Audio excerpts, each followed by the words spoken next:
E aí pessoal, tudo bem com vocês? Aqui quem fala tá trazendo mais um vídeo comentado para vocês, galera. E nesse vídeo, pessoal, para a gente falar um pouquinho a respeito da situação dramática do Corinthians no Campeonato Brasileiro. Isso mesmo, o Coringão perdeu mais uma, dessa vez em casa, diante do time do Red Bull Bragantino. E a pergunta que fica é, será que o Corinthians esse ano vai cair mais uma vez? Bom, antes de entrarmos no vídeo de hoje, peço muito a ajuda de vocês para deixar o like, inscrição no canal e não se esqueçam também de me seguir nas redes sociais aqui abaixo desse vídeo. É super importante, me ajuda demais, beleza? Bom, toca pro vídeo agora porque a situação é bem complicada do Corinthians e a gente vai falar um pouquinho sobre ele nesse vídeo, tá? Bom, conforme já falei para vocês no início do vídeo, vocês provavelmente acompanharam a situação de hoje, o Corinthians perdeu mais uma partida no Campeonato Brasileiro, tá? Agora diante do Red Bull Bragantino, em casa lotada, né, na Neoquímica Arena, deixando os torcedores muito angustiados com a situação atual do time, tá? E logicamente a pergunta se o Corinthians vai cair ou não permeia durante já um bom tempo. Isso estamos falando apenas, em teoria, com 13 jogos feitos pelo Campeonato Brasileiro. Mas, como todo mundo conhece, apesar de o Campeonato Brasileiro não gozar de grande prestígio pelo mundo afora, a gente sabe que é um dos campeonatos mais equilibrados de todo mundo, tá? Independente do nível, é um campeonato dificílimo, tanto para quem luta pelo título, quanto também para quem luta lá embaixo. Tanto que vocês podem verificar aí que entre um jogo ou outro, em que um time perde hoje e está lá embaixo, de repente ganha amanhã já está lá em cima, então é meio discrepante nesse início e ao longo, quando vai funilando, a situação vai ficando um pouco mais delicada, tá? E o Corinthians, pessoal, tá numa situação difícil de não ter uma reação do time. A gente não vê uma melhora do time do Corinthians. Houve-se aquele episódio com o Cuca lá, que particularmente eu achei errado, muito por conta de as pessoas que não tem nada a ver com o processo que rola, que talvez role por trás dele, querer tomar a frente e definir quem deve ser o treinador ou não de um clube. Eu acho que isso é completamente fora do comum, entendeu? Eu acho que desde o momento que você firma contrato com alguém, você tem que fazer a pesquisa, você tem que fazer valer a sua, como é que eu posso dizer assim, a sua postura de um dirigente, entendeu? Então você vai lá pesquisar, pô, será que é o contrato, será que não? A partir do momento que você firma um acordo com a pessoa e depois tem que desfazer por conta de pressão extra-campo, é algo complicado e você vê que as coisas acabam por aí não funcionando na questão do Corinthians nos bastidores, algo que é bem complicado, tá? Então, esse já é um outro ponto, né? Desde então, quando houve essa rejeição por parte da torcida, acabou se contratando o Vanderlei Luxemburgo e fato é que ele não conseguiu ainda fazer com que o time engrenasse, tá? Então é algo muito difícil. Só para você ter uma noção, o Luxemburgo com o time atualmente tem 16 partidas, 4 vitórias, 4 empates e 8 derrotas, tá? Pela Libertadores foram 4 jogos, 1 vitória, 1 empate e 2 derrotas, saldo de 1 gol.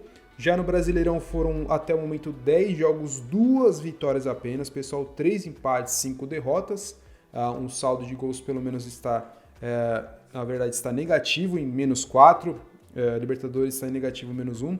Pela Copa do Brasil são 2 jogos, 1 vitória, nem empate, 1 derrota, 2 gols feitos, 2 tomados, tá? Esses números vocês podem conferir pelo site ogol.com.br, tá?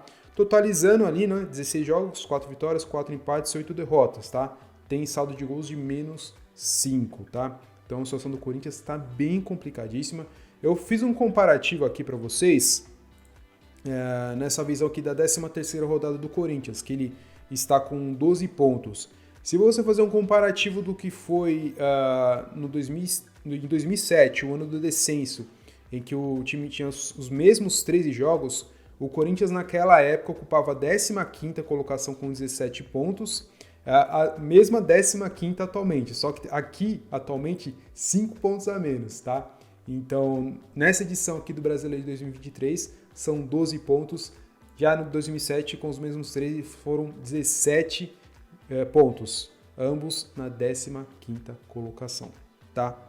Então, é sim números expressivos em termos de você desconfiar da sequência do campeonato, tá? Mas ainda acredito que o Corinthians pode reverter essa situação, tá?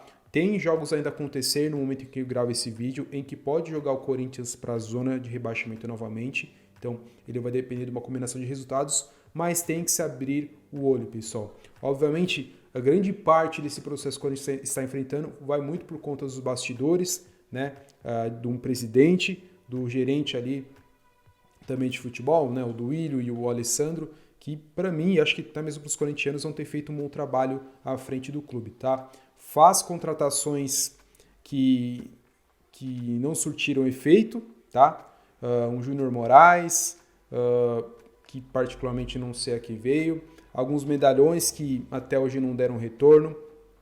A gente viu um Rafael Ramos que sim foi contratado no ano passado, ano retrasado, que é um jogador também muito limitado. Léo Natel, que foi contratado já, está retornando de empréstimo de Portugal, ou seja, alguns nomes aí completamente horríveis, para falar o português bem raro, bem claro, que não vem dando conta do recado no time, né? A gente tem um Paulinho, um Renato Augusto que estão machucados e ganham valores astronômicos. Então, cara, você vê vendas completamente a preço de banana, né? Jogadores que poderiam valer facilmente 15 a 20 milhões para fora, o clube vendendo a 7, 8 milhões de euros. Então, é um erro mais gritante que o outro dentro do clube. Então, isso acaba comprometendo completamente um projeto, tá? Logicamente que os jogadores têm sua parcela de culpa, o técnico Luxemburgo também tem sua parcela de culpa. É todo um conjunto de fatores que fazem com que o Corinthians ocupe essa situação complicadíssima, tá? Já é um clube que foi eliminado ali no Paulistão de forma precoce, na Libertadores também. Tem a Sul-Americana agora também, que eu acho bem difícil de ter um título. Na Copa do Brasil também é uma situação muito complicada. E se você fosse analisar no papel, contando que o time tivesse todos os jogadores à disposição, teria um elenco bom. Você tem um Roger Guedes, você tem um Yuri Alberto, que não está fazendo um bom futebol, mas é um bom jogador, você tem um Renato Augusto, você tem um Paulinho, enfim. O time, se fosse completo de forma geral, talvez a situação fosse diferente, mas a gente vê que não é. E as contratações que chegam também é bem complicado. A gente tem agora o Matias Rojas, que foi contratado, inclusive viu esse jogo, talvez tenha ficado um pouco assustado, mas particularmente, assim, acho que grande parte da torcida não conhece assim o futebol dele, não sabe se ele vai render, então são coisas que só o tempo vai dizer, tá? Mas o clube, de fato, tem pressa, precisa reagir enquanto ainda há tempo. Mais uma vez frisando, o Campeonato Brasileiro é um campeonato muito complexo, muito difícil, e você deixar para reagir na última hora acaba sendo impossível, tá? Bom, a próxima partida do Corinthians pelo Campeonato Brasileiro vai ser contra o Atlético Mineiro lá em Belo Horizonte, lá no Mineirão. E o Atlético Mineiro por si só ele também precisa começar a vencer se quiser sonhar com vagas em torneios continentais, como Sul-Americana, mais especificamente no caso Libertadores. Então vai ser um jogo dificílimo. Depois esse jogo contra o Grêmio também na Neoquímica Arena. Então são 2 jogos na sequência bem difíceis para o torcedor corintiano estar acompanhando, tá? Bom, o vídeo hoje foi esse, pessoal. Espero que tenham gostado, tá? Eu quero também contar muito com a opinião de todos vocês em relação ao Corinthians, tá? Principalmente você que é torcedor do Timão aí. É muito importante aproveitar o campo dos comentários para que eu possa entender qual que é o seu termômetro aí, qual que é o seu sentimento diante de tudo isso, se vai dar para recuperar, se não. Enfim, aproveita, deixa o like, se inscreva no canal, super importante aqui para a gente atingir logo menos a meta dos 3.200 inscritos, estamos quase lá. Conto muito aí com o apoio de todos vocês, tá? Vou ficando por aqui, pessoal. Um forte abraço, até mais e valeu!